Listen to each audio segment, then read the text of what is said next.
কোথায় নিয়ে যাচ্ছে আমাকে এই ঠান্ডায়? ও বাবা, আবারও ঘুরতে বেরিয়ে গেছি আমি। হ্যালো গাইস, আমি Ipsita, welcome back to Ipsu's blog channel. তো সকাল সকাল উঠে রেডি হয়ে গেছি দোকানে যাওয়ার উদ্দেশ্যে। হঠাৎ করে দোকানে বেরোবো, মা আটকে বসিয়ে দিল। তো চলো, আমি এখন বসে পড়েছি। বসানোর কারণটা হচ্ছে মার আজকে দোকানে যেতে দেরি হবে, তাই আমাকে মা গরম গরম ডাল ভাত, ডিম ভাজা আর আলু চোখা দিয়েছে। তো হ্যাঁ, চটাপট খেয়ে নিয়ে এই আমাকে এখন দোকানে ছাড়তে যাচ্ছে এই ব্যক্তিটা। হ্যাঁ, কুকুর আমি যেখানে যাবো একটা করে ঠিক সেট হয়ে যায়, বাট হ্যাঁ, এরা নট সেট করা কুকুর, এরা আমার বাড়িরই কুকুর। আমি এদেরকে অ্যাডপ্টও নিইনি, দত্তকও নিইনি। ওরা নিজেরাই এসে বলে দিয়েছে আমি তোমার কাছে অ্যাডপ্ট হবো, তাই আমিও আর তাড়াইনি। তো যাই হোক, আমি এখন দোকানে চলে এসেছি। দোকানের কাজ বাজ সেরে নিয়ে বাড়ি যাওয়ার পথে দেখা হচ্ছে। তো গাইস, এখন 2টো বাজে।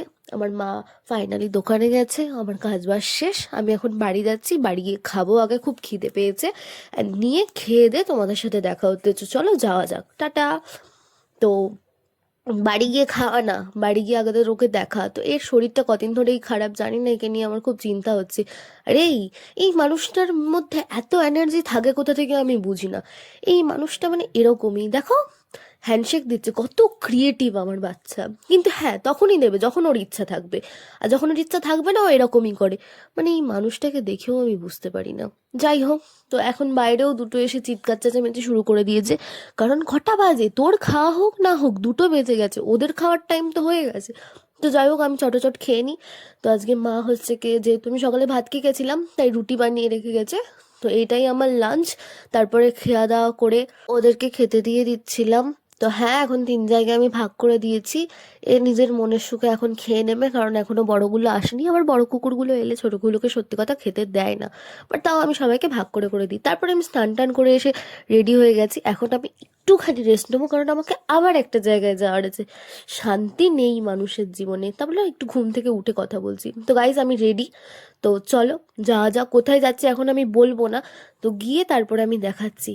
তো গাইস, আমি এখন টোটোয় উঠে পড়েছি। টোটোয় আমি যাচ্ছি সার্জির বাড়িতে।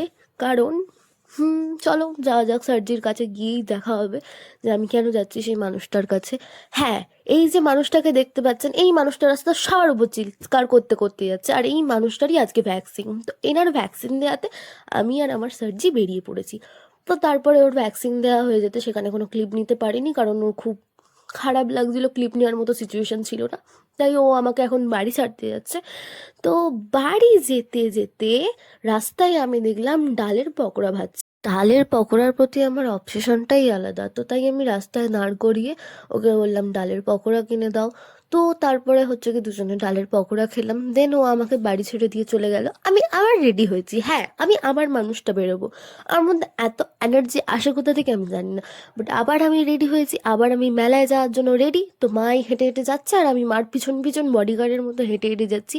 আজকে চাঁদটা দেখো কি সুন্দর চাঁদ উঠেছে। মানে মাঝে মধ্যে চাঁদকে দেখেও হিংসা হয়, এত কিভাবে ভালো লাগতে পারে। তো চলো যাই হোক, মজাই করছিলাম। তো মেলায় চলে এসেছি। আমাদের এখানে ডায়মন্ড হারবার ছোট্ট একটা মেলা হয়, সেই মেলায় ঘুরতে এসেছি। আগেও এসেছিলাম, কিছু কিনিনি, কারণ মা ছিল না। আজকে মা আছে, জমিয়ে খাবো, জমিয়ে কিনবো। তো চলো যাওয়া যাক। সত্যি কথা গাইস, কেনার মতো কিছুই কিনিনি, আর এই একটা মেলা। যা কিনিয়েছি সেটা তোমাকে কালকের ব্লগে শেয়ার করব। এই আইসক্রিম খেয়েছি, আইসক্রিম খেতে খেতে যেতে যেতে এই কিউট কিউট জিনিসগুলোর সাথে দেখা, তো তাই তোমাদেরকে একটু দেখিয়ে দিলাম। এই আমি আইসক্রিম খেতে খেতে যাচ্ছি। অ্যান্ড হ্যাঁ, আমি মেলায় যাব, ফুচকা খাবো না হতেই পারে না। তো এই আমি একটা ফুচকাও খেয়েছি। তো গাইস, আজকের ভিডিও এই পর্যন্ত। দেখা হচ্ছে কালকে আবার নতুন কিছু নিয়ে। আজকের মতো এইটুকু, চলো টাটা।